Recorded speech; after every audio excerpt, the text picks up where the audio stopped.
let's bust 5 myths about Orthodox conversion to Judaism. My name is Netta Azerminster. I'm a Jewish educator, and make sure you hit that subscribe button down below so you're getting all the Jewish content coming your way. So on a personal note, my husband did an Orthodox conversion to Judaism with the Chicago Rabbinic Council, the CRC, and through him I was exposed to what the Orthodox conversion process looks like, and also all the myths that are associated with this process. And I am here today to talk through about what is real, what is not, and bust some myths. Number 1, it is not at all possible to convert to Judaism. This is completely false. Already in the Torah, we have Moses' father-in-law and also Ruth, who both convert to Judaism. And throughout Jewish history, we have known individuals who are also scholars, who are famous known people today who have converted to Judaism, including my husband. So it is completely possible. Number 2, you cannot convert for the sake of marriage. So this is actually true, but what I want to bust regarding the myth here is the general idea that people don't have when it comes to converting to Judaism and doing it for someone, and the bigger picture that we have here. So let me explain.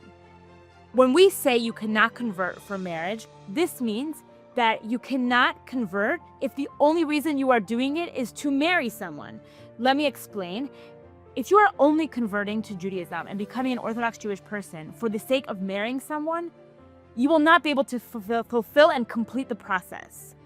Basically, when you are converting, you are taking upon yourself that you have this connection to God, that you see yourself as an Orthodox Jewish person. You're going to immerse in the community, that you're taking upon yourself all the obligations, that is Shabbat, kosher, holidays, family purity, blessings, prayers, and really immersing yourself within Judaism. And if you are only doing all of this for the sake of marrying someone, you won't be able to complete it, because a little tear or break or argument will also tear apart within Judaism itself and actually observing all of this. But people don't take into account that, of course, it makes sense that you are inspired and that you want to follow a journey and connect to it because of someone. Most people pursue a conversion thanks to some sort of interaction they had with someone.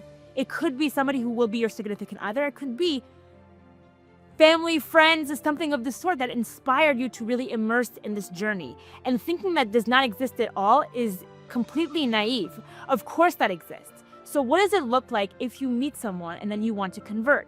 So it means that they are the spark, the trigger. And that's what my husband, John, says that I was for him.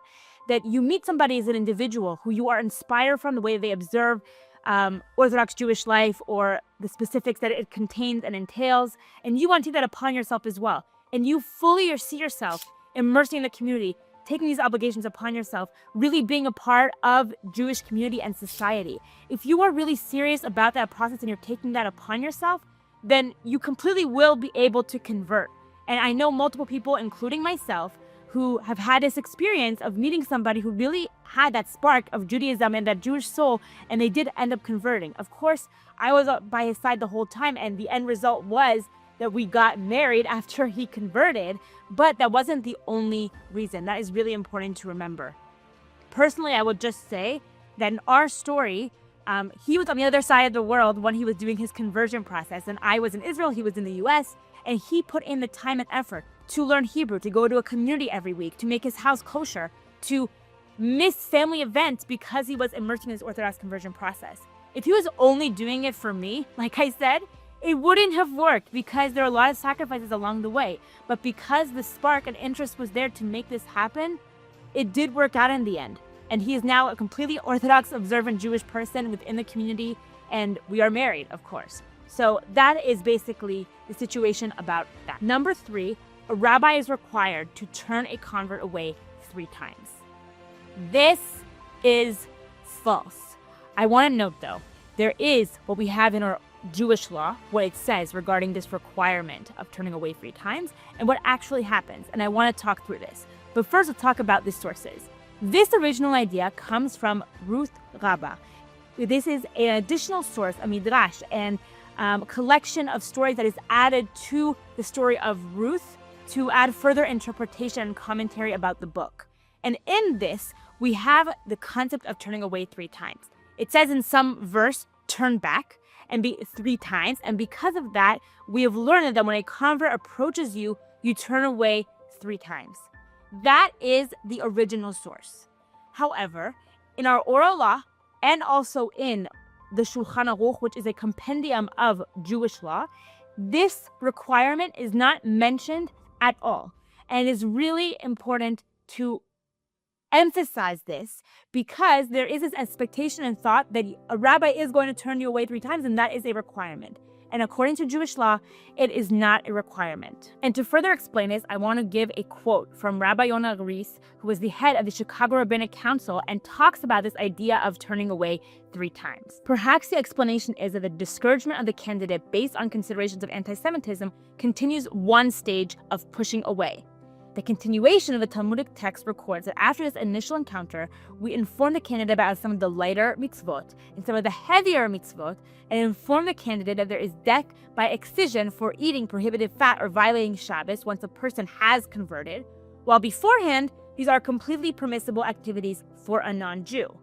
And only if he accepts these conditions, we circumcise him immediately. Within his explanation, he is sharing with us that we do not need to turn away 3 times in the beginning of the process, but we are doing it throughout the process. We are explaining to somebody the requirements they will have to do, the lighter mitzvot, the heavier mitzvot, the various obligations that a person is taking upon themselves when immersing in this process. And if they agree and take this upon themselves, including the idea of anti-Semitism too, we circumcise them immediately. This is the Jewish law.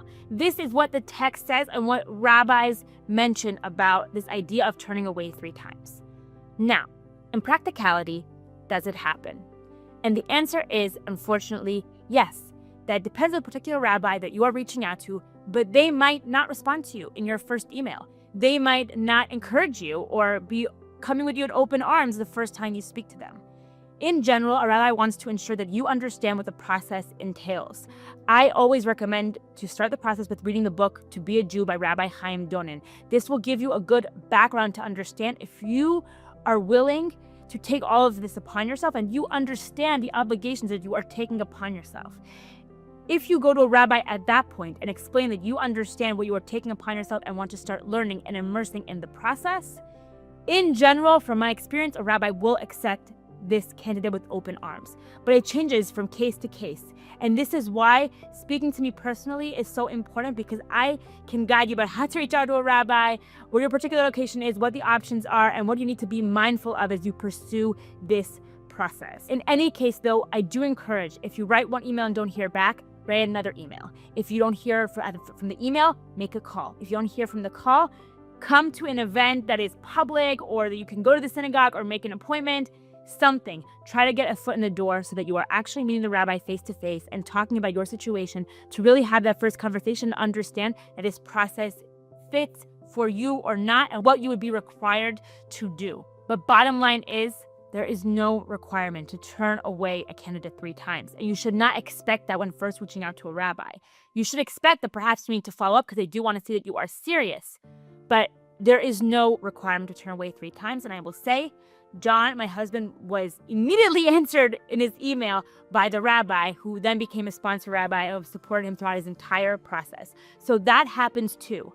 But again, you need to be patient and mindful to be persistent, but don't expect that you'll be turned away 3 times. Number 4, Jews don't accept converts. We already established beforehand that it is possible to convert to Judaism, of course, but there is a question, a myth that I've heard of, that once you are converted to Judaism, you won't be accepted as somebody who is Jewish.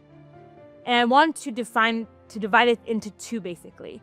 I'm talking about the Jewish law and general practice versus the existence of some communities that this might happen. According to Jewish law, not only is it prohibited to not accept a convert, but it is actually considered a sin, a chilul Hashem, a desecration of God's name, to remind a convert of their past. So we're not supposed to tell somebody, oh, you used to not be Jewish, you used to eat non-kosher food, or you used to not keep Shabbat. It is belittling their journey and what they've done to join the Jewish people.